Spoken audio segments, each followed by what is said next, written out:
you can really do it well. Make Argentina great again. Javier Milei. Thank you very much, Javier. Thank you. Thank you very much. It's a great honor to have him with us. Senator J.D. Vance. He's doing a fantastic job. Thank you, J.D. Congressman Corey Mills. Thank you.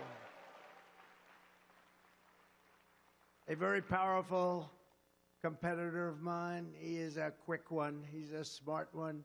Vivek. Where's Vivek? Ramaswamy. Thank you. He endorsed me. When he endorsed me, I said, that's a great endorsement. Thank you, Vivek.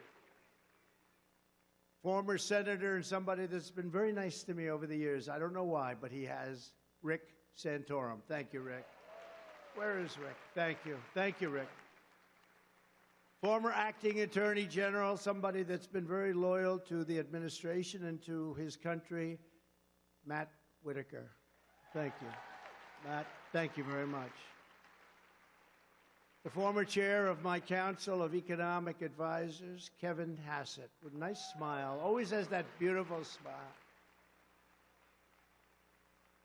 Somebody that very shortly will be a United States Senator, Carrie Lake. Where is Carrie Lake? Where is Carrie Lake? Wow, that's a pretty good hand you just got, Carrie, I'll tell you. Well, she was very close to being governor, but unfortunately a lot of the voting machines just didn't work. They weren't working that particular day. The lines were miles long. They weren't working too well that day, Carrie, but it's one of those things. And then the judges said, well, not our fault. We better straighten out our elections pretty fast because otherwise we're not going to have a country any longer. That's true. Thank you, Carrie, very much. U.S. Senate candidate from Virginia, Hung Cao. Whoa, he's got support. He's got some support. Wow. Wow. A man who is tough and smart and loves our country. He's the head of America First Legal. He's won a lot of cases, I can tell you, and he's a real guy. He's a real patriot. Stephen Miller, my friend. Stephen Miller. He's around here someplace. There's a lot of people in this room. Thank you, Stephen. President of the Vox Party in Spain, Santiago Abascal. Thank you very much. Thank you, Santiago. Great to meet you. They've made a lot of progress, too. He'll be number 2 and number 1 very shortly, it seems like. That's what I'm reading. Let's see if, you know, a lot of it's fake news, so we can't go by everything. But that's what I'm hearing. Federal deputy from Brazil, Eduardo Bolsonaro.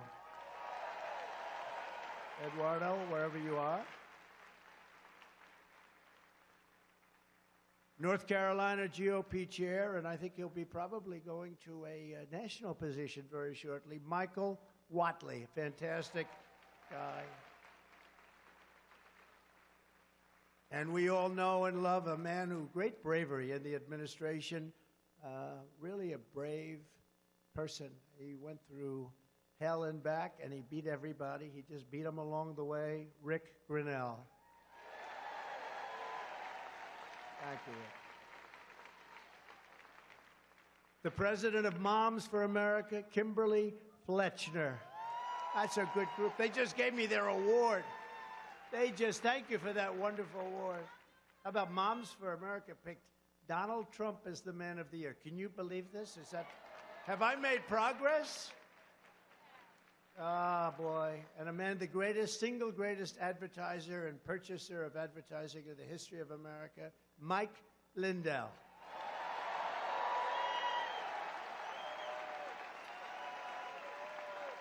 The greatest. An incredible lawyer, one of the most respected lawyers in the country, John Cole. John, thank you. Thank you, John. And Stephen Moore, we all know he's got great predictions if Trump wins. If Trump doesn't win, he says it's going to go bad. It's going to go bad fast. Stephen Moore, highly, highly respected economist. Thank you, Stephen. And a man who I've had respect for certainly a long time. I won't tell you how long, too long. but somebody that I've listened to over the years, even when he was on CNN. That's when people used to watch CNN a lot. He always had the #1 show. He's an incredible, they start booing. I agree with you. But he's an incredible guy, an incredible mind, loves our country, and he fights like hell for our country, the great Lou Dobbs. Where is Lou? Thank you, Lou. You look good, Lou. And we have Tom Fitton. We have so many people. Tom Fitton. Where's Tom Fitton? Stand up, Tom Fitton. Stand up, Steve Bannon. Where's Steve Bannon? Where's Steve? Where is Steve? Stand up, Bannon. Where the hell is Bannon? Oh, he still looks good? Tom always looks good. I don't know. I think he does that weightlifting stuff, Tom, right?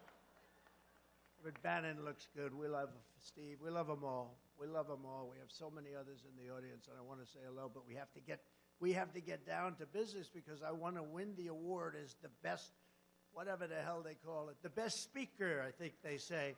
Who made the best speech? And if I keep introducing people, I'm not going to win it this year. I've won it like 9 years in a row, right? I got to get going. So thank you, everybody, for being here. We appreciate it very much.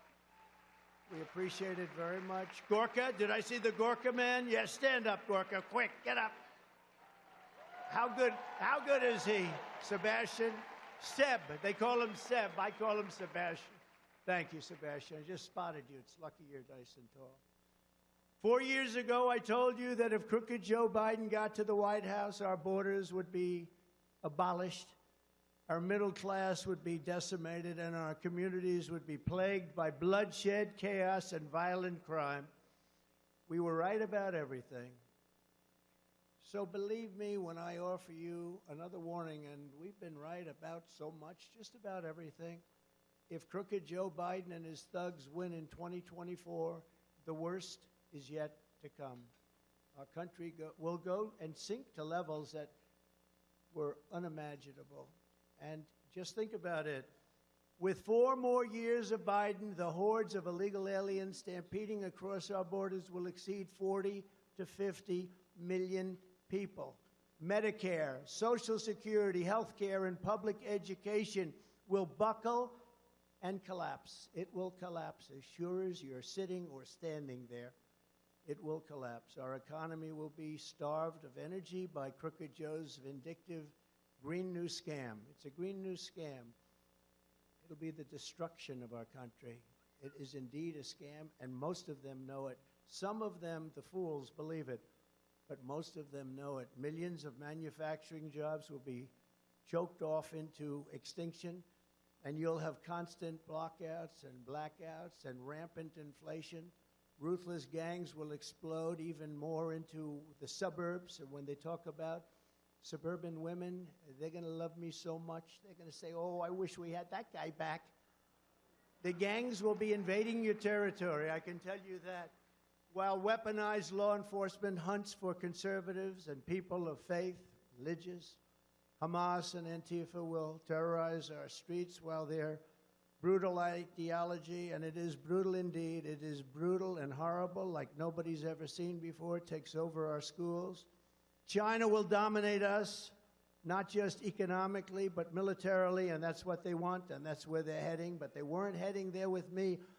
I took over $400 billion out of China, and they weren't too happy about it, and then all of a sudden, we had the China virus. Now, I happen to think it was incompetence, but a lot of people disagree with that. And a declining, crooked Joe Biden. He's the crookedest, most incompetent president in the history of our country. We'll soon have us losing World War III. We won't even be in World War III. We'll be losing World War III with weapons the likes of which nobody has ever seen before. These are the stakes of this election. Our country is being destroyed, and the only thing standing between you and its obliteration is me. It's true. It's true. Viktor Orban, somebody I respect greatly. A lot of people respect him. Tough guy, smart guy. He made the statement recently. He said, you bring back Trump, it'll all stop. They all listened to Trump. They respected Trump. He actually said it stronger than he said they were afraid of Trump. I don't want people to be afraid of me. But he said China was afraid, Russia was afraid. They were all afraid of Trump. Bring him back, and it'll all go back. And I will tell you, we had things at a level that nobody's ever seen before. We had no wars. We had defeated ISIS. We got rid of the worst terrorists in the world. You know that. And solely defeated. We took 100% of ISIS gone. And then we had no wars for 4 years. We had no wars. First time in 72 years that happened. No wars.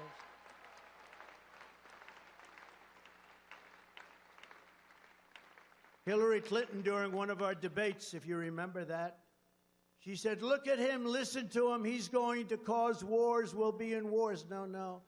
It turned out that I was able to stop wars from happening and brought our troops back home. We got out of these ridiculous, endless wars, killing people on both sides, costing trillions of dollars. Crooked Joe and his henchmen have you trapped, and it's an express train barreling toward servitude and to ruin. It's moving at a speed that Joe doesn't understand, because Joe actually, I don't think he knows what the hell's going on, to be honest with you, but he's surrounded by some very bad fascists. A vote for Trump is your ticket back to freedom. It's your passport out of tyranny, and it's your only escape from Joe Biden and his gang's fast track to hell. And in many ways, we're living in hell right now. Because the fact is, Joe Biden is a threat to democracy. He really is a threat to democracy. I stand before you today not only as your past and hopefully future president, but as a proud political dissident. I am a dissident. Remember this, I've been indicted more than Alphonse Capone, Mr. President. Do you know who that is? Even the president just said, I do. Scarface, Al Capone. If he had dinner with you and he didn't like the smile in your face, he thought you were mocking him by smiling, you would be dead before you got home and said hello to your wife. And Alphonse Capone, I got indicted 4 times by this gang of thugs for nothing. Or, as I say respectfully to the people from foreign countries, for bullshit.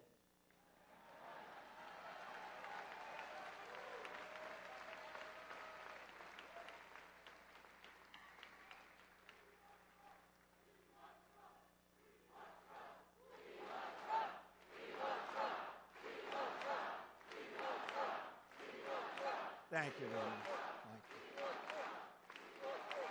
Now, it's very dangerous. It's very dangerous what's going on. They've weaponized government. They've weaponized the DOJ, the FBI.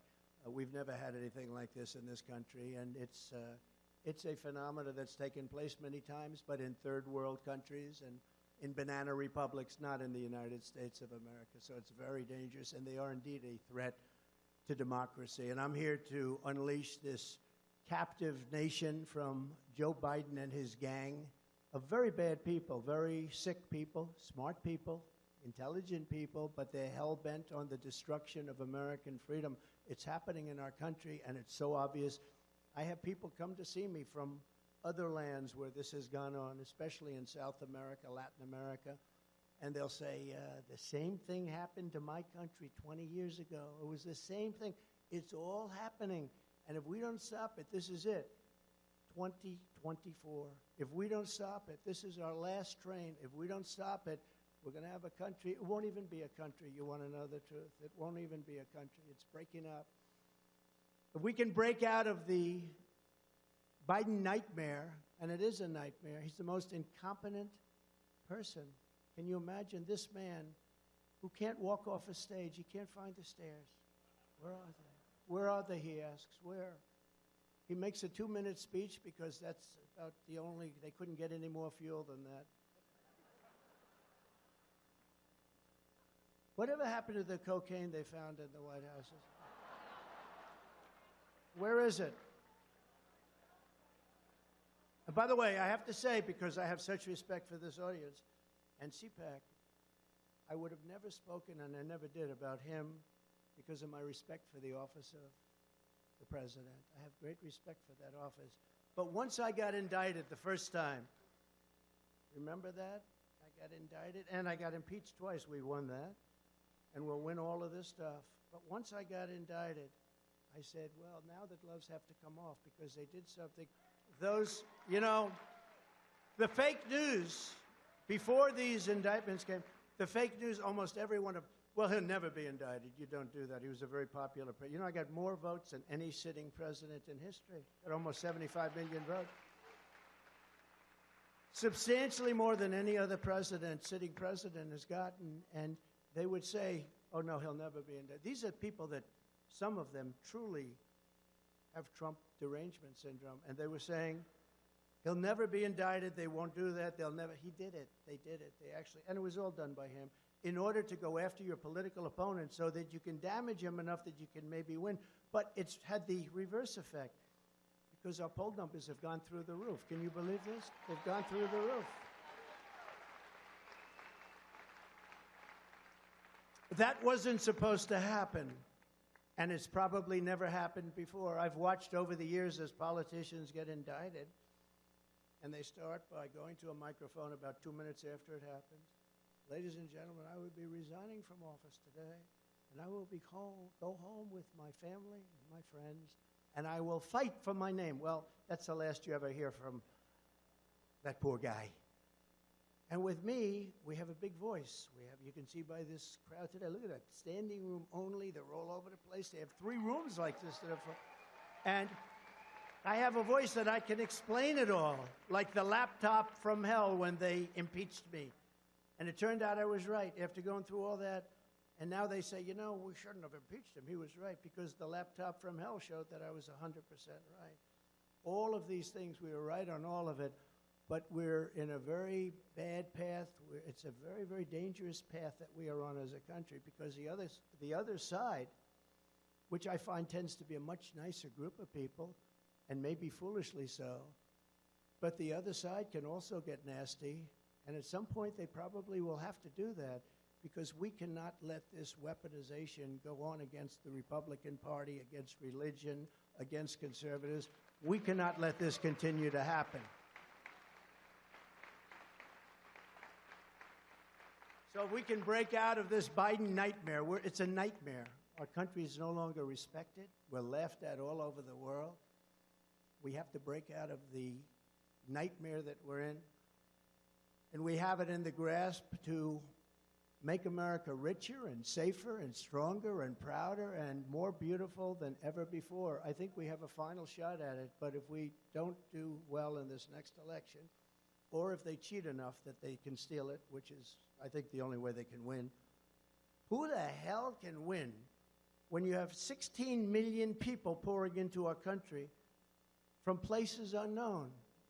We have countries that nobody ever even heard of from all over the world. Yesterday they had many people caught from prisons in, you remember this, right? Prisons in the Congo. Let me tell you, the only good thing is they make our prisoners and our bad gang members look like very nice people by comparison. That's the one good thing. All of a sudden, we're starting to like our prisoners and our horrible, violent criminals because they're nicer than the people that are flowing in. They're coming from Asia. They're coming from the Middle East. They're coming from all over the world, coming from Africa. And we're not going to stand for it anymore. As a country, we're not going to stand for it anymore. They're destroying our country.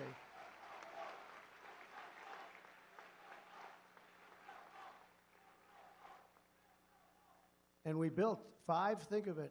We had the safest border 3 years ago. We had the safest border in the history of our country. Now we have the worst border in the history of the world. There's never been a country ever, third world countries, they've never been like this. They would have fought with sticks and stones.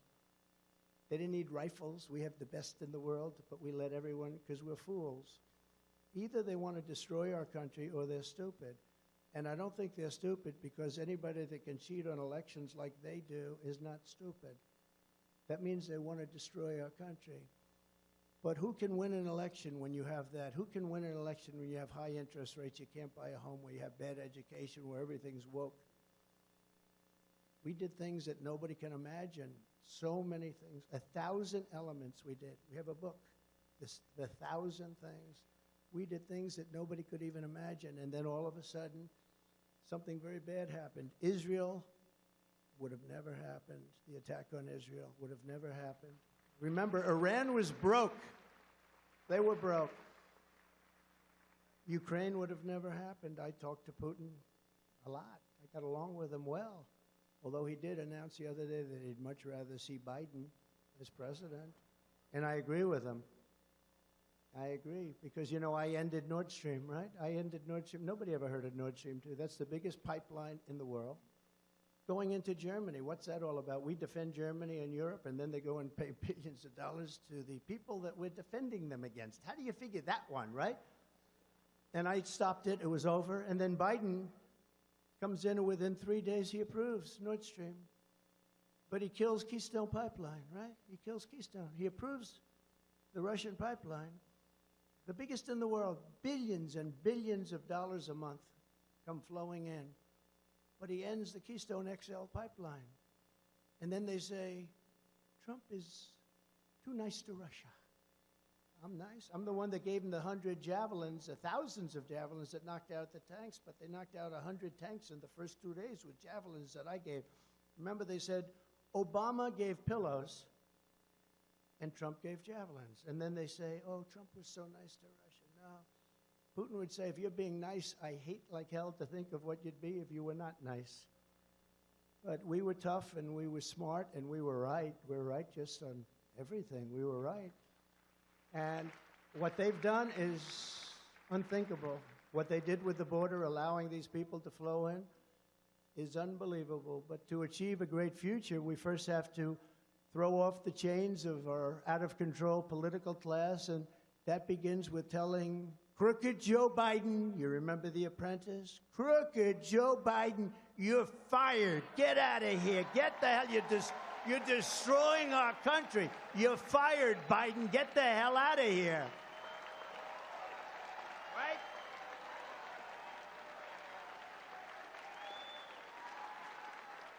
Get the hell out of here, this guy.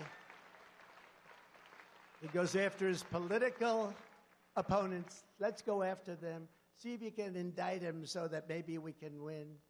A little bit of a backlash when the numbers go up. But anybody that does that and all these other things they've done, they're destroying our country. We're not respected anywhere anymore. We're laughed at. We've become a joke as a country. For years, you've watched as the entire Washington cesspool has been feeding on the wealth and hopes and dreams of hardworking Americans, really hardworking Americans. They've feasted on the profits of job-killing trade deals. They've gorged themselves on the spoils of endless wars. And now what they crave, they want it so badly, is permanent political power and dominance for whatever reason. They're sickos, that's why. In 2016, we gave these corrupt insiders their chance to change, and with Biden, they answered with hoaxes and witch hunts, censorship, lockdowns, and with total repression. 8 years later, the swamp has rejected your righteous pleas to reform, and we have to do this, and we're going to reform, and we're going to have freedom again. We're going to have freedom again. We do not have freedom, and we have the most corrupt press anywhere. These people are corrupt.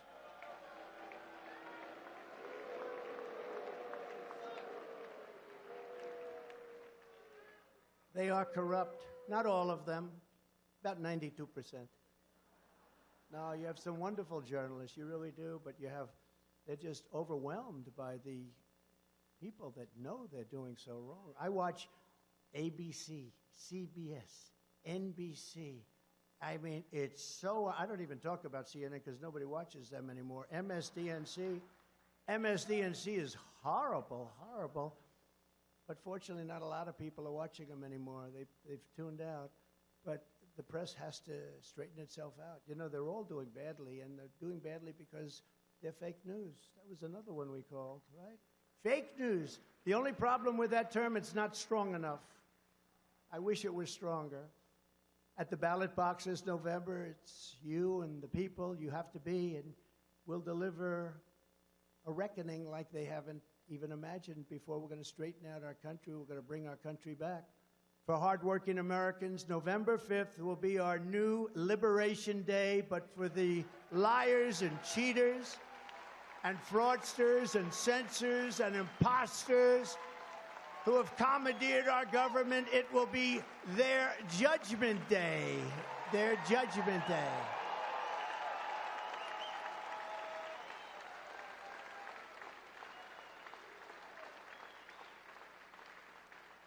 When we win, the curtain closes on their corrupt reign and the sun rises on a bright new future for America. That's what we have to have. I believe it's our last chance. You know, I used to say how important in 2016 that you got to do it. It's the most important election. I meant it, but that was nothing compared to where we are now. We had a big border problem, and I solved it. So much so that in 2020, I couldn't even mention it. I'd say, let's talk about the border. Sir, you've solved that problem. You don't have a border. I don't care. I want to talk about the border. I talk about the border. Everybody would sit there. They wouldn't even say anything because we had no problem. I solved it. But who would have thought that now we have a border problem that's 20 times worse than what we had in 2016? 20 times. And we'll solve that one too. But it's going to have to be very strong action, and it's going to have to happen fast before our country is just totally overwhelmed. Your victory will be our ultimate vindication. Your liberty will be our ultimate reward, and the unprecedented success of the United States of America will be my ultimate and absolute revenge. That's what I want. Success will be our revenge.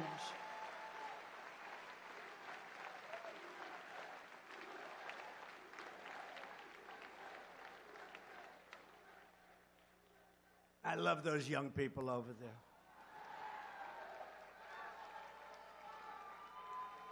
But have you seen, the closer we get to this magnificent liberation of our country, the more desperate the Biden regime's evil persecution against us has become. They become more and more violent. The Stalinist show trials being carried out at the Joe Biden orders set fire not only to our system of government, but to hundreds of years of Western legal tradition. You see what's happening. They've replaced law, precedent, and due process with a rabid mob of radical left Democrat partisans masquerading as judges and juries and prosecutors and executioners. That's what they are. I've gone through trials.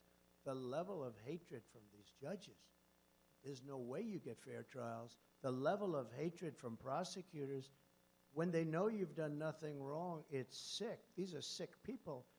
The only crime I've ever committed is defending America and those who want to destroy it. I will fight those who want to destroy it.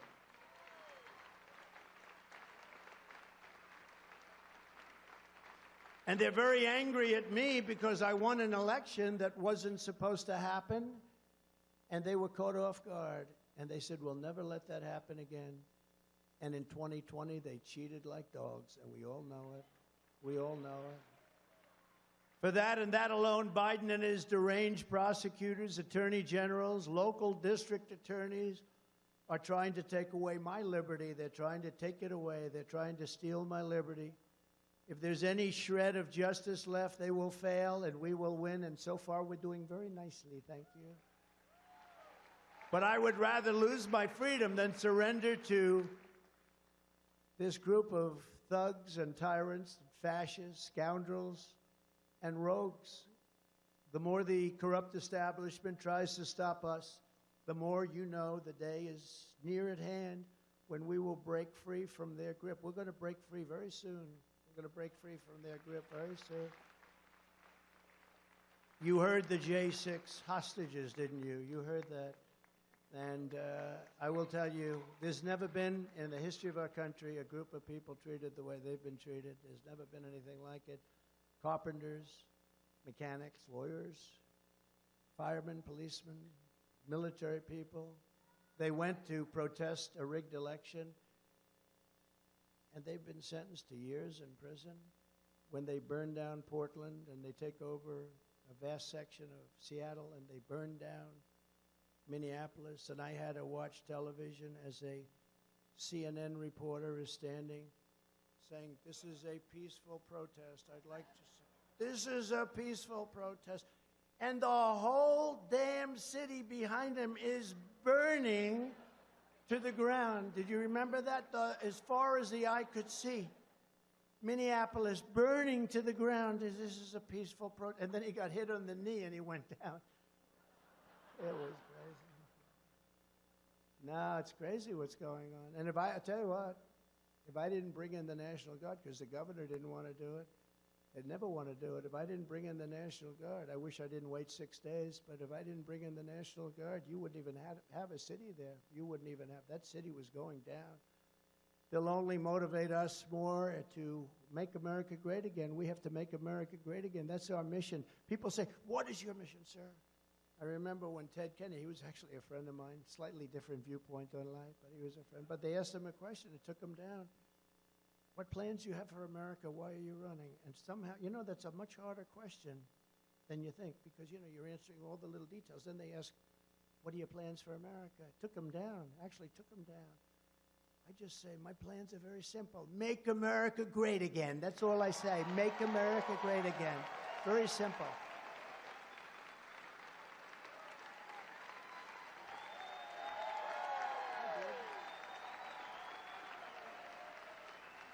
Thank you, Gordon.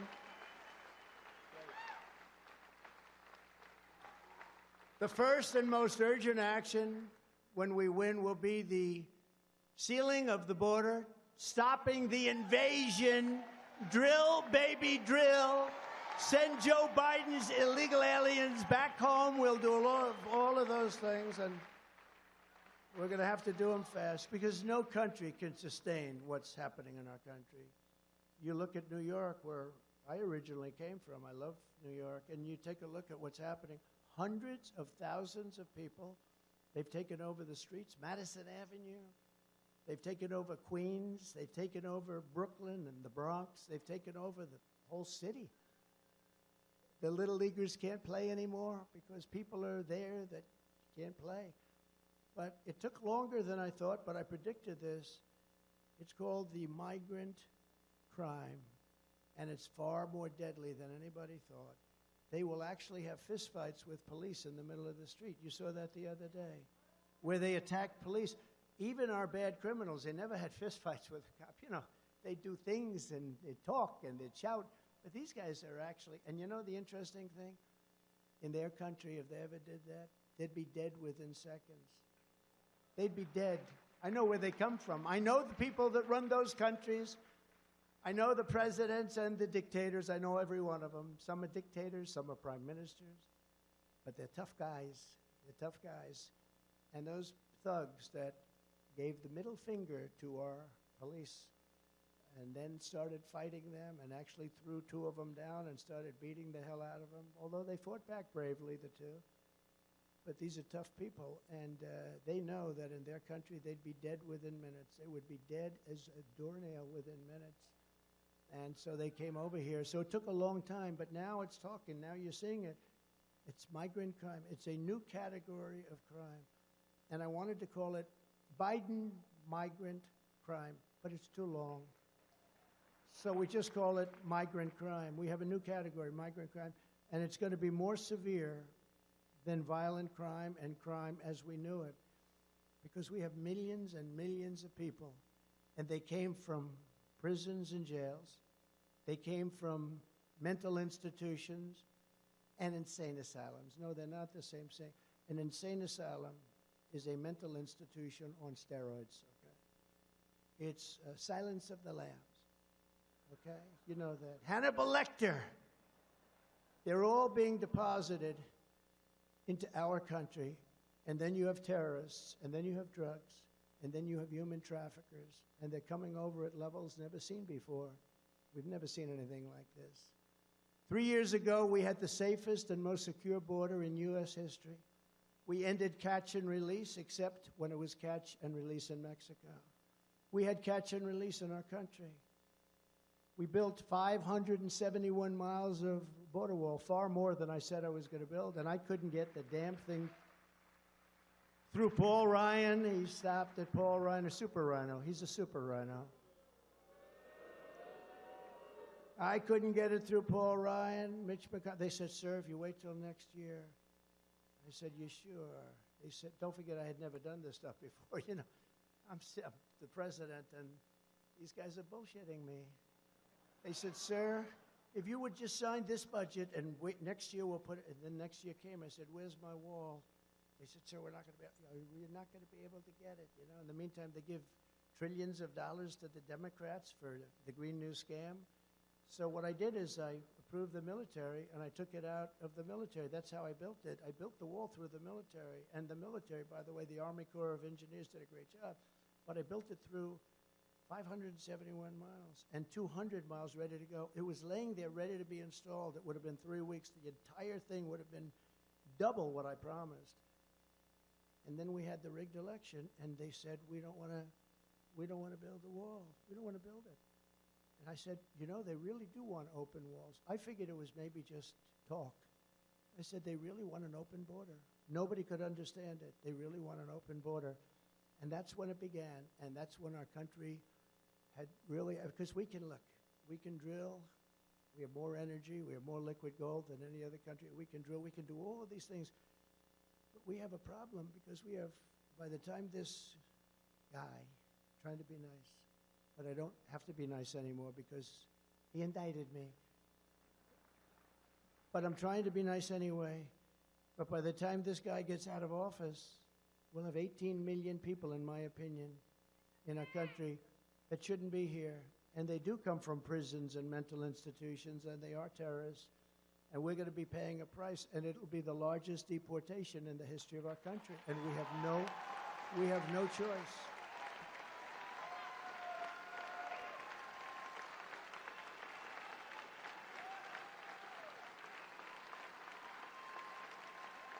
And it's not a nice thing to say, and I hate to say it.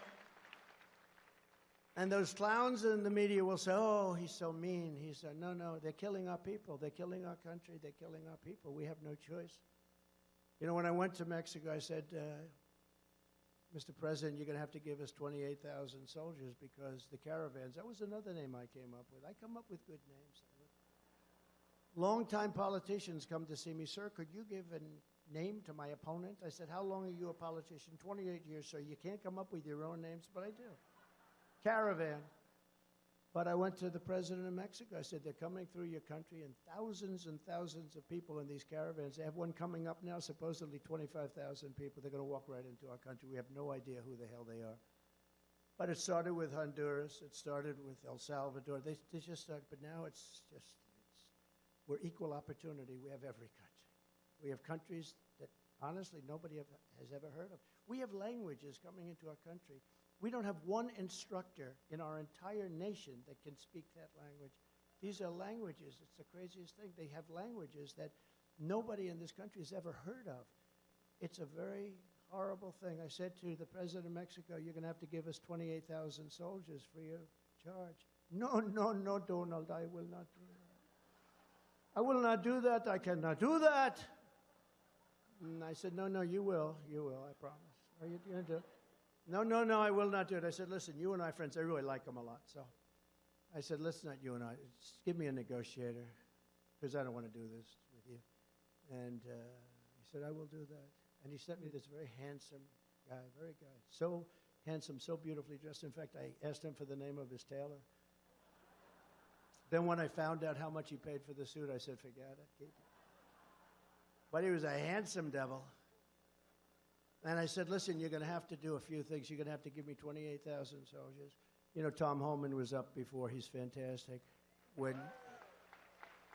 And he does go around saying, I love this guy. He says, Trump was the greatest president in history, and on the border, there has never been in his lifetime any president that was even close. And he's right about that. He's right. I mean, we know the results. But Brandon Judd, you have unbelievable people. All they had to do is leave it alone. But I said, you have to give us 28,000 soldiers. No. Then the new guy comes in, the representative. Yes, sir, what can I do? Now, I asked Tom Homan, Brandon Judd, and a person from the State Department, a wonderful woman. She's been there for over 20 years. She's covered Mexico for over 20 years. She knew it, and she was competent. She was good. She wasn't a good negotiator. And I said, what would you like? Give me your top. I want a top 10 list. Well, sir, we'd like to remain in Mexico, but we've been trying to get that for years. You won't be able to get that, and you won't be able to get a catch and release in Mexico. You know, we have catch and release in there. We catch a criminal and we release him in our country. I said, no, no. Catch and release is fine in Mexico. Title 42, I want. That's with the sick people and with the children. You've got to get the children back to their parents. All of these things. They gave me a list. But they thought they were wasting time. It was a list of 10 things, tough things. Just ask Tijuana if they were tough. Tijuana became one of the largest cities in the world all of a sudden. They said, what the hell is going on?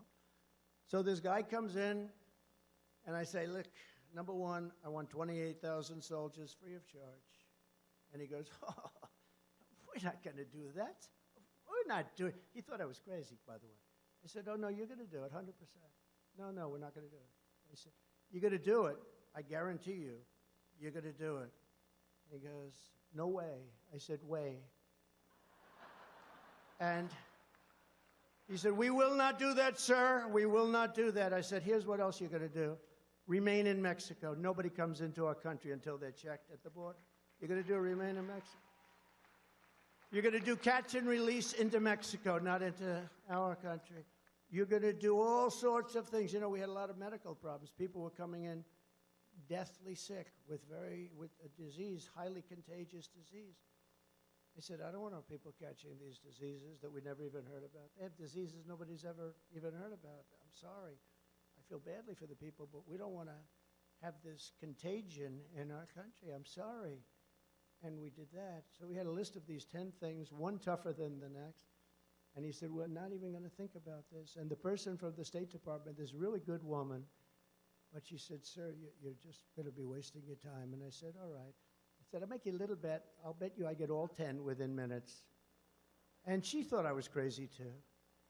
So after he said, no way, I said, way. And then I said, here is what's going to happen.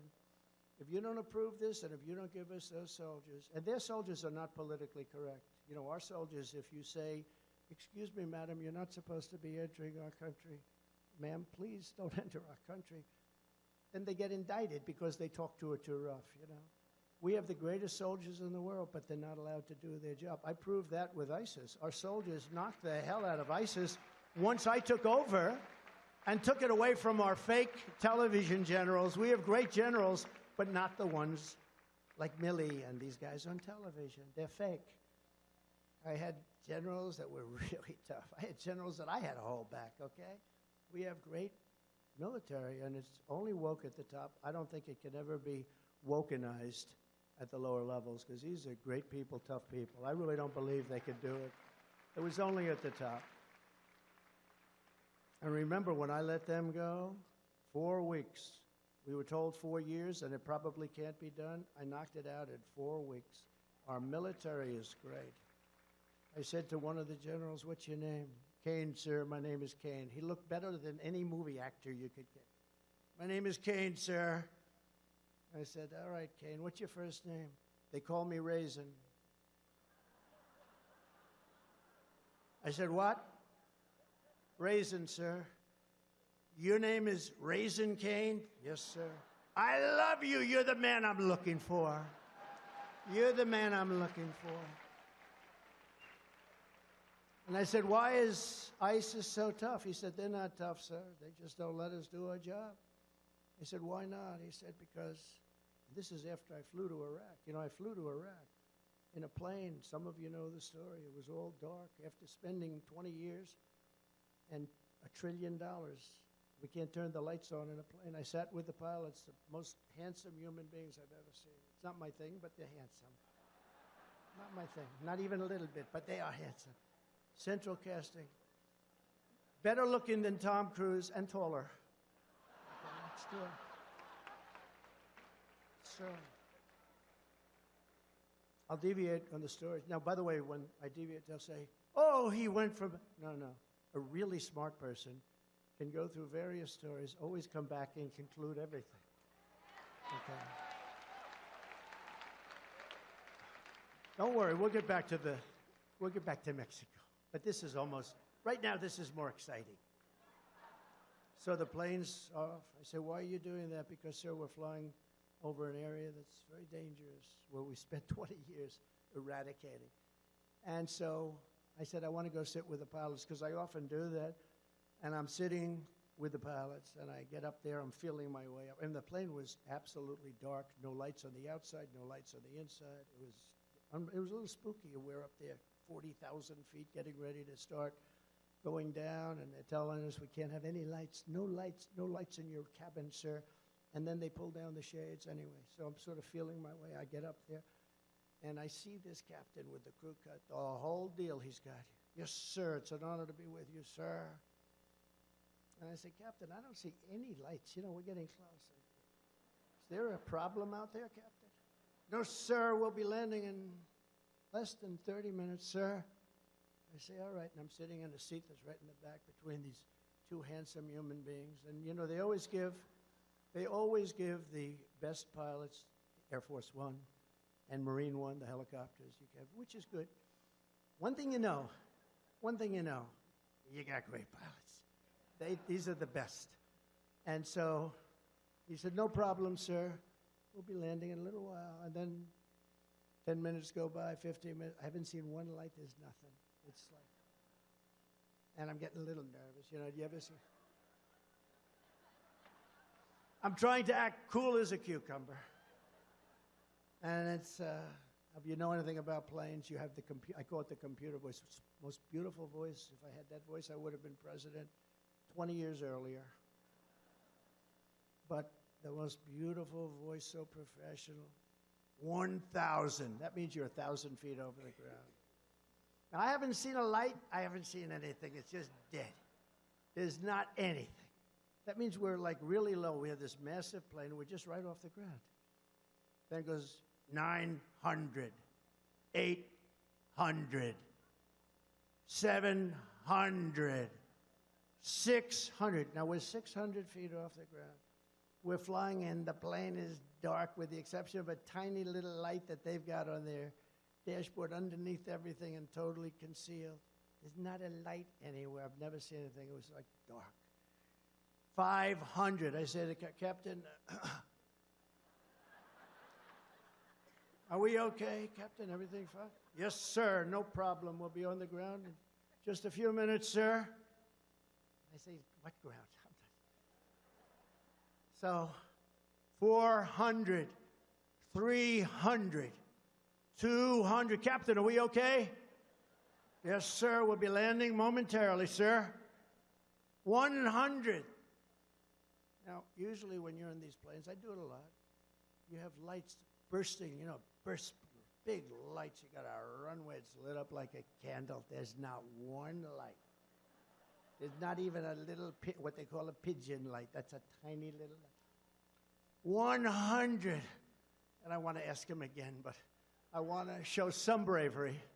Because I thought we were going down for the count. And then all of a sudden, and it's genius, there is no light. And then all of a sudden, 100, and then bing, bing, beautiful landing like nothing to it. Sir, it was an honor to be with you today, sir. Thank you, Captain. Does anybody have a towel? I'm saying, does anybody have a towel? I need a towel. So now I'm walking out and getting ready to go down and meet the generals in Iraq to find out why we're not defeating ISIS. And I see my staff, and I say, that was quite an experience I just had. Yes, sir, great landing. They said, yeah, what was it? And I said, let me ask you a question. Is the President of the United States allowed to give himself the Congressional Medal of Honor for bravery? Because I did a very brave thing. I was so brave. Am I allowed to do it? And they said, sir, it would not be a good thing to do. Now, here's the problem with that story. The fake news media will lead tomorrow. Donald Trump wanted to give himself the Congressional Medal of Honor. It's true. It's true. When I imitate Biden, who can't find the stairs ever. You know, you have so many stairs in it. You got one there, you got ramps, you got everything. Here, you only have 2 or 3 stairs. Sometimes you have 6, 7 stairs. The craziest thing, what a waste of money. My father would say, What the hell are they doing? All you need is one stair. But for Biden, you need many. But when I imitate him with the stairs, because he never can find his way. If you ever see Secret Service runs up and grabs him and, helps him off the stage. This is what we have negotiating nuclear weapons. So he finishes his speech, and do you ever notice? He finishes it. The speeches last about, would you say, average 2-3 minutes, right? Very quick. They're very quick and not good. Not good. But the press gives him good marks. I remember when he made such a bad State of the Union speech. Everything was stumbling, mumbling. He didn't know what the hell he was doing. And I said, I'm going to watch CNN, MSDNC to find out what they say, because that was one of the worst speeches. They said, not since FDR has there been a speech so magnificently delivered.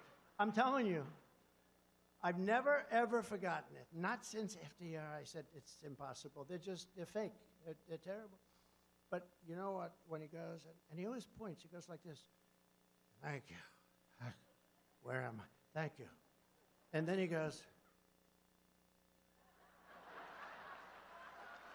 And he points. You ever notice? And it's always he ends up going in the opposite direction ultimately. But he goes. And then. Sometimes he trips over the. And then we don't have it here. But if there's a wall behind him, he ends up walking into the wall. And then one of these incredible guys from Secret Service, all these beautiful guys, they run up stage. Look at these guys, like central casting, right? They'll run up stage, they'll grab them, and they're not meant to smile. They're very hard line. When I tell stories, they're like this. I guess they're trained that way. They never smile. You say, good morning. Well, sure. They actually turn away. It's good. This way you don't have to say good morning all the time, okay? They train them this way. But one of these guys will run up and grab him and take him off the stage. This is what we have as our president. But the worst thing is when I do that, the fake news. I call up my wife, our great first lady. She was a great first. People love her. Yeah, people love her. Oh, look at that. Wow. Mercedes, that's pretty good. Yeah, she's good.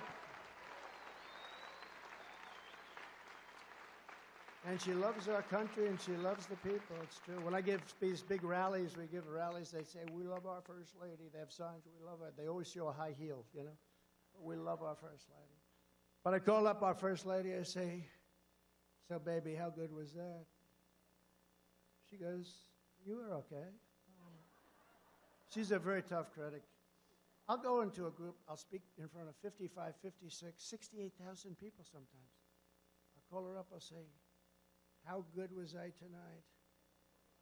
Was that unbelievable? She goes, well, your hair didn't look good. Oh, that's not good. But it's very hard to get once in a while she goes, you were really good tonight. But that's like a major. But I said, in this case, I said, how good was that tonight? She said, you were really good tonight, but what happened? You couldn't find your way off the stage. Because the fake news said Donald Trump couldn't find his way off the stage. I said, wow. Or when I interject a name, like I go, our president, Barack Hussein Obama. Rush Limbaugh, remember? He would always, right, Seb? Rush would go, Barack Hussein. You couldn't hear Barack or Obama, but the name Hussein, he'd be screaming. I don't know exactly what he meant by that. I think I do. But he'd go, Barack Hussein. So I'd go, Barack Hussein Obama, our president, has done this. Now, I meant that because there are those people that say he's running our country because Joe is not strong on aptitude. So there are those. We don't know that that's true. But they go out and they say, Donald Trump, headline. Donald Trump doesn't know who the president of our country. He thinks Obama's the president, Lou. Look at the great Lou Dobbs. He thinks Obama is the president. So when I'm sarcastic, because I'm sort of a sarcastic guy, I find humor in sarcasm, but it's very dangerous to do because they take it very seriously. But it's a very serious subject because of what happened. To finish the first story, what happened? Hey, by the way, Isn't this better than reading off a frickin' teleprompter? Right? Right? Anybody can do that except for Biden. Anybody can read off a teleprompter except for Biden. He can't do that either. He can't do that either. He asks questions. News conference. Hey, when I'm in a news conference, people with these maniacs, these lunatics are screaming at me. They're just screaming like crazy. And, you know, you take them, and I love it. You know, it's like a mental challenge. It's horrible people. But they're screaming, and you're answering, and you get them. And then sometimes they get in trouble because they said you were too tough, or you were too nasty, too this. The people don't like that. I understand that, too. But he asks, like, a question, and it's,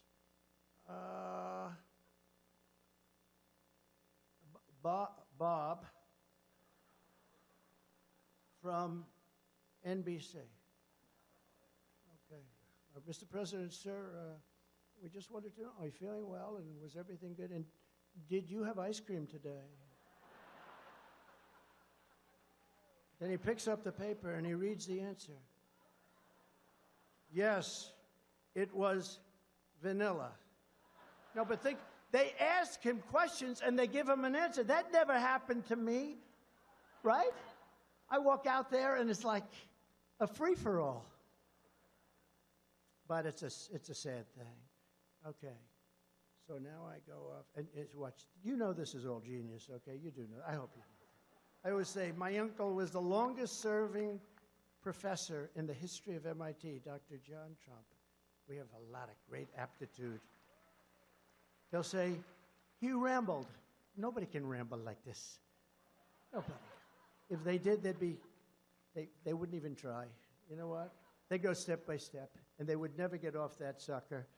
They go step by step. But what happens, and it's very interesting, we get on the plane, we get off. Now I've just learned that I should not give myself the Congressional Medal of Honor. My people are saying, can you believe he asked that question? But we get off the plane, and I'm walking down. I'm going down this big ramp. I took the high stair, you know. I don't like the children. We call it the children's. I never had a problem with it, but I'm walking down, and I'm looking down, and I see these central casting people. A general, another general, a colonel, a staff sergeant, could be in any movie. These guys, it's like perfect. They're like perfect individuals. If I were casting a movie on the military, I would pick these guys. There's nobody you could hire in Hollywood that looks like this. So I walked down, and this is where I met General Raisin Cain. And what's your name? General, what's your name? And he gave me his name. What's your name, Sergeant? Yes, sir, and I love you, sir. I think you're great, sir. I'll kill for you, sir. Then he puts on a Make America Great Again hat. You're not allowed to do that, but they did it. I remember I went into the hangar, and there were hundreds of troops. And they're not supposed to do this, but they all put on the Make America Great Again hat. Right? Not supposed to do it. I said, you're not supposed to do that. You know that. They said, it's okay, sir. We don't care. We don't care. And I met these people, and I said, so what do you think, General, sir? Would you like to rest up? See, this is before Biden. See, if I had Biden, I'd say, I'm not Biden. But we didn't know how bad he would be because we hadn't been tested yet. Sir, I said, he said, would you like to rest up for a little while? Then we'll have a meeting. We're all set. And this place is like all bunkers. No windows, no nothing. It's all bunkers, real stark, but beautiful in a certain way. Billions and billions of dollars it cost many years ago. And I said, no, I'm okay, General. Let's get the business. He was probably surprised. So we started. I say, so General Mattis and all these guys that tell me back in Washington that it'll take 4 or 5 years to defeat ISIS. Why? Sir, it's not true, sir. It's not true. I said, what's not true? We can do it very quickly. How quickly? 4 weeks, sir. Wait a minute. I was told 4 years, and you might not be able to. Sir, we can have it done in 4 weeks. Why? How? What were they doing? Sir, it's our job as a soldier. When they come in from Washington, they're a higher rank. We respect them. We have to respect them. It's our job. I understood exactly what he was saying. He said, sir, when they come in, they tell us what to do, and we do it. I say, don't you question what this? No, sir, we don't question. They came in, they had a plan, and we said we'd do that plan. What was wrong with the plan? We attacked from way far away, sir, and only one place. It happened to be here. We're hundreds of miles away. By the time the planes got there, they practically had to go back and refuel. I said, what would you do, General? You don't mind if I tell you, sir, do you? He said, I don't mind. I'm waiting to hear. He said, sir, we have auxiliary ports, and we have runways all over the place. They're portables. We call them portables. We put them up faster. We take them down even faster. And they're damn good, sir. What I'd do is I'd hit him from 9 different locations. I'd hit him from the left. Now he's getting excited. I'd hit him from the right. I'd hit him from up top. I'd go right the hell under the damn ground. I almost used the bad. I would have been in trouble with the religious right, but they love me, so I don't care. I would have been a bitch. Please don't do that, sir. I would have been just so proud of myself I was able to stop. But I'd hit him from the left, I'd hit him from the right, I'd hit him from east and west and north and south, sir. They would be over very quickly. I said, well, why didn't they do it before? Because, sir, some of the ports and some of these runways are located in countries where they didn't want to be politically incorrect and use a runway and attack the enemy. And they're savages, sir. Attack them from certain points. I said, so you'd attack them and you'd hit them hard, right? Yes, sir, I'd hit them so hard. And I said, and it would take you 4 weeks, maybe more, maybe less, sir. So I said, you gotta be kidding. I said, I'm gonna go back to Washington and I'm gonna think about this because nobody ever told me about this. He says, sir, we'll have time left over. So I go back to Washington and I call and just spoke once more. Are you sure you can do this, sir? We can do it, sir. I'm telling you this, sir, because we have the greatest military in the world. You know, you see these clowns, these stupid people with Afghanistan. You see these stupid people, Matt, from Afghanistan, the withdrawal, the worst, most embarrassing moment in our lives. They take the military out first. I knew Abdul. I said, Abdul, you'll get hit so hard. 18 months, we didn't have one soldier killed in Afghanistan. I was the one that had it ready. It was enough. 21 years, that was enough. It was ridiculous, but I would have never let Bagram go because Bagram is 1 hour away from where China makes their nuclear weapons. And they let it go. They left at the dark of night. They left the dogs behind, and they left the lights on. And you know who occupies it now? China. So I said, so Raisin, how's it going? He said, sir, just about over, sir. We're going to save a little time, sir. I said, all right, good, call me. So he does his thing. I get a call that ISIS is on the run. The next day I get a call that ISIS is really in bad shape. Next day I get a call that they're surrounded.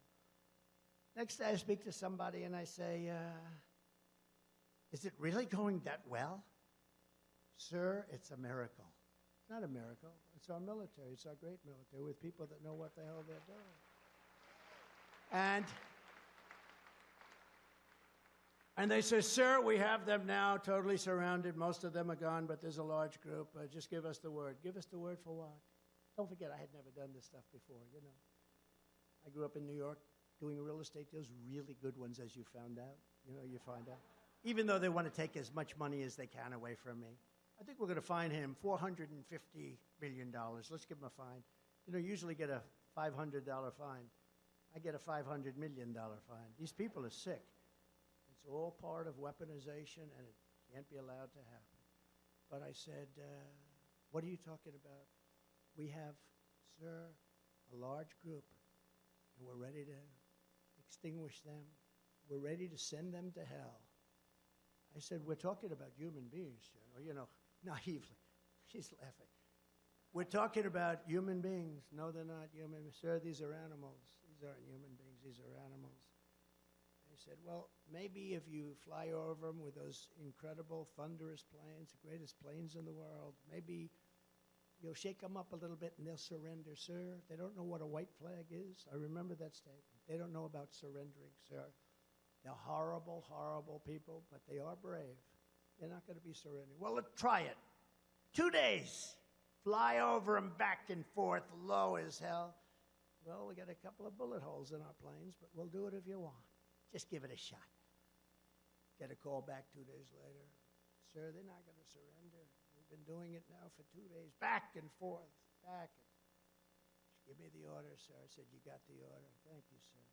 A day later, I get a call. We have defeated 100% of ISIS. Isn't that a great story? Isn't that a great story? Right, Mike? 100% of ISIS.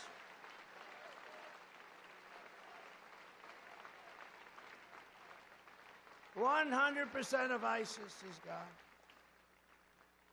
So, doing stories like that, probably, Matt, I won't get the best speaker this year because I went off this stupid teleprompter, but maybe we will. So it was an amazing thing, and I learned so much. I tell that story sometimes rarely because it's a rough story. But I tell it because you have to know what a great military we have if you let them do their jobs. And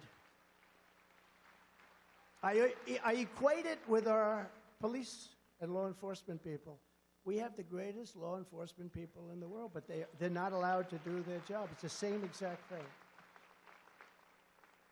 Chicago could be solved in 1 day. New York could be solved in a half a day. The New York police, I grew up with them. They're the greatest people. Now, a lot of them have left, and they've gone down to other states, and they've retired. But you have great people. And they can do their job if they're allowed to do their job, but they don't want to lose their pension. They don't want to lose everything. When you see these department stores where 300, 400, usually kids walk in there with the masks on and rob the store, destroy the store, millions of dollars, then the store closes, the whole thing starts to collapse, the city. I could solve that problem in 1 day, in 1 hour, in 1 minute. When the word got out that we took a very tough action, when kids walk out with television sets, like brand new, beautiful $2,000 television sets, and they're walking out, and the police are told, stand down, don't do anything. If the police would be allowed to do their job, and they would do it really strongly, it would end. That whole phenomena would end immediately. It would never happen again. You don't even have to do it in every city. All you have to do is do it in one. That's why I'm giving immunity to police, so that they stop crime, because they don't want to get sued. They don't want to lose their wife, their family, their pension, their house. It would stop immediately. So when I equate the military story and I talk about what they did and how we defeated ISIS, it's the same exact thing for the police. We have the greatest police. They could stop it in Los Angeles. They could stop it in New York. They could stop it in Chicago. They could stop it everywhere. But they're not allowed to do their job. And if they do their job, they lose everything. They lose their pensions, their house. They lose their family. And we're not going to let that happen anymore, because our city's all run by Democrats, radical left Democrats for the most part, but Democrats. It's a cesspool. It's a cesspool. Okay, now we go back to one little final story that I have to finish. So as you remember, the president of Mexico sent a representative.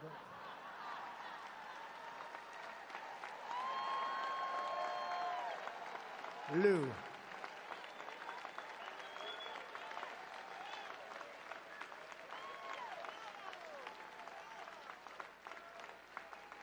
See, they'll say he rambled. He's cognitively impaired.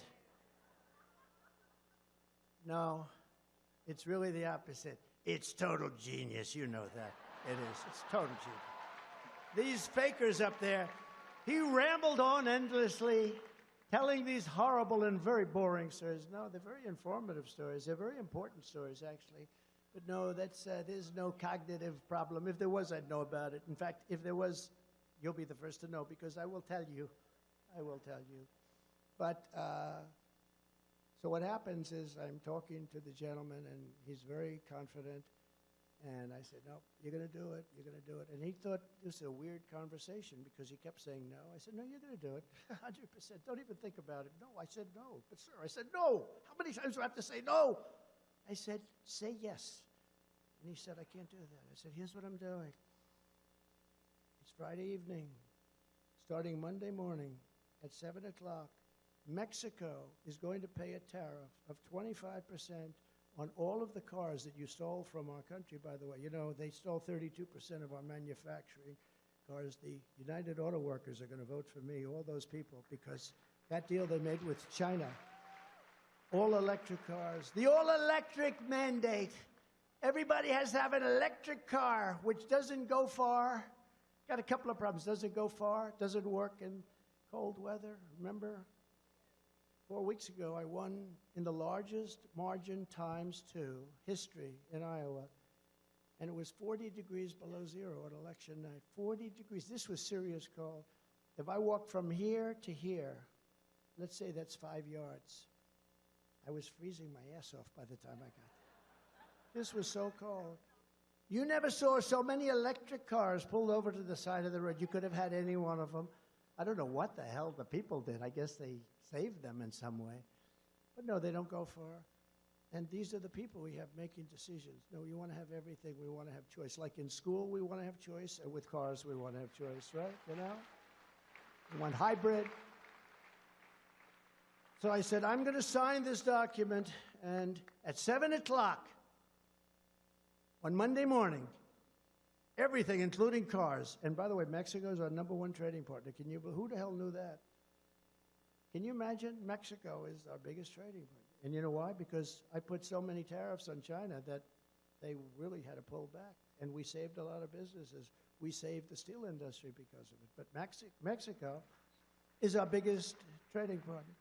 I said, you're going to pay 25% tax or tariff, call it whatever you want. It's similar, but not actually. And you're going to pay it on every single thing that comes in from Mexico into the United States. And like every other country, they rip us off big, big. We don't have any good deals. I changed the South Korea deal. I changed the Japan deal. I could sit down and do nothing but change deals. I said, who the hell negotiated for the United States? And then you wonder why we have a $2 trillion deficit. Now, if you look at it now, it's gotten to a level that nobody can even believe. It's so bad under Biden. But I said, that's what's going to happen. And that's going to be a hell of a lot more than 28,000 soldiers. And I'm okay with it. But I'm ready to sign it. You just tell me when to sign it. Sir, may I? Now he's doing this. He was a very confident man just moments before. Now he's grabbing his collar. He's pulling. He can't breathe. Sir, may I call our president, please? Absolutely. Please give him my warmest regards. And I said, will you make it quick? I'm late. I got the Russia hoax to take care of. I got to take care of that hoax, Mike. So make it quick. I don't have much time. Think of what I could have done if I didn't have to go through all that bullshit, right? Think of how good I would have been. So he comes back in 5 minutes and he said, sir, I'm pleased to tell you that it would be our great honor to supply you with 28,000 soldiers free of charge. It would be our great honor to adhere to your request for remain in Mexico. Millions of people can stay in our country. Here's a guy. You ever see what happened to Tijuana? It was like people. They had no earth left. It was, you looked at it, became, I think it was the fastest growing city in history. Tijuana, nice place. But we have, I said, what about catch and release in Mexico? Yes, sir, we'd love to have you release people that you catch, prisoners and murderers. We think it would be a wonderful thing for our country, sir. We would love it. Sir, you can do whatever the hell you want. And we got everything. And then this fool, this stupid fool, released Mexico of all of these obligations. And then last week, for the first time, I can't even believe it, I heard Mexico saying we're not going to negotiate with the United States unless they give us $10 billion. These are stupid people. How about the hostages? The hostages with Iran, Iraq, but the hostages, we gave Iran $6 billion for 5 people. $6 billion for 5 people. A hiker, a hiker goes over and says, oh, look, there's Iran. Let's go hiking. We give them $1 billion to get the hike around. We gave them $6 billion, and then we gave $10 billion because they supplied some electricity to Iraq. What the hell do we care if they supply it to Iraq? Iraq should have never. Remember, I used to say a long time ago, don't go into Iraq. Don't do it. But I was only a civilian, so I didn't get that much press. I said, don't go into Iraq, but if you're going to do it, keep the oil. Do you remember I used to say that all the time? Keep the oil, but don't do it, but keep the oil. Iraq now has $300 billion. Iran has $224 billion. And Iran controls 100% Iraq. So for years, they'd fight each other, and they were the same. For years and years, under different names. But religious thing. But they would fight each other for years, and they were the two powers, and they were checkmating each other. So they'd fight and fight and fight 4 or 5 years. They'd throw a little gas. They'd throw another one, and then all of a sudden they'd say, and they'd go back, and the border basically remained unchanged. This has been going on for centuries. And then we come along and we blow up one of the sides. We blow up Iraq.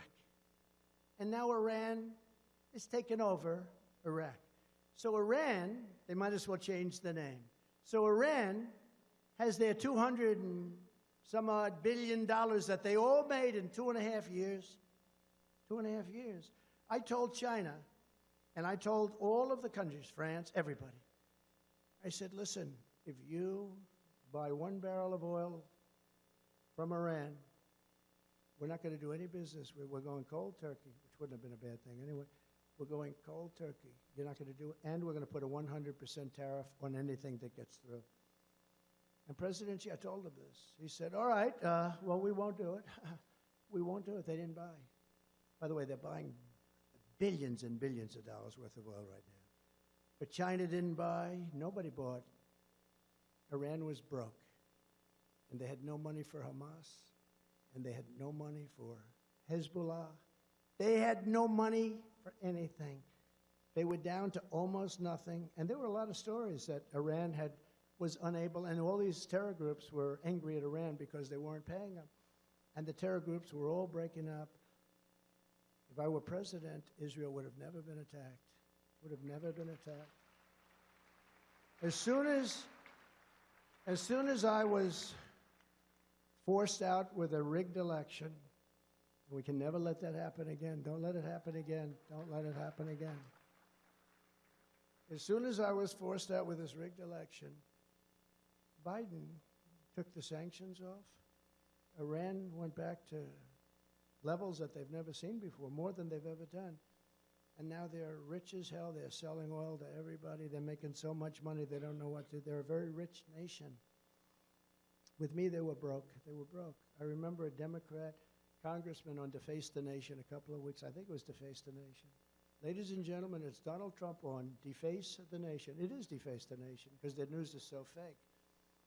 But he was saying that, well, whether you like Trump or not, he did break Iran. They were broke. They had no money.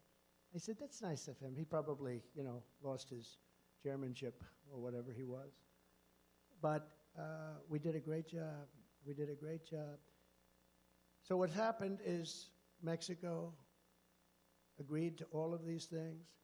We took the money out of the military. We built the wall.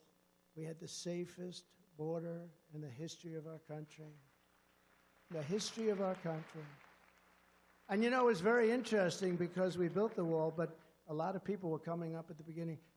Once they saw that I meant business, once they heard some of these stories that I'm telling you right now, they didn't come. They weren't coming. The caravans were much smaller. The people trying to get in was a much easier situation to handle. When you have an idiot like Gavin Newsom saying, if you come up, we're going to give you pension funds, you're going to have pensions, we'll give you a mansion. Do you ever see the things that he's promising? Free health care, free education. Who the hell wouldn't? I may move there myself, actually. No, but people all over the world are hearing this, that California, look, a lot of people think Gavin Newsom is going to run. In a certain way, I hope so. I hope so. Because he's destroyed California. He's destroyed it. But he's got a hell of a line of crap. I watched him on Sean Hannity. who's a good man, Sean. Sean, we love you very much, Sean, if you happen to be watching, which you will. But he was on Sean Hannity, and he was saying, no, California's never done better, we got to do this, we're doing that. I'm saying, wait a minute, the place is failing. They don't have water. They're notifying people in Beverly Hills you can only use 40 gallons of water. They don't have water. By the way, they could have so much water. I had it all set. All of the federal government approvals were done. All he had to do is sign a little piece of paper, and I won't let him get away with that again, because he had to sign one piece of paper, and water would be pouring down from up north, pouring down from Canada, and it comes down the artificial veins and the natural veins where the water poured down. They take this water and they send it out to the Pacific, way above California. They send the water out to the Pacific to protect a little tiny fish that's not doing too well anyway. And people don't have water, and the farmland is barren. You go down, it's best land there is in the whole country. They can't farm it because they have no water. And it's true. In Beverly Hills, you pay a fortune in taxes.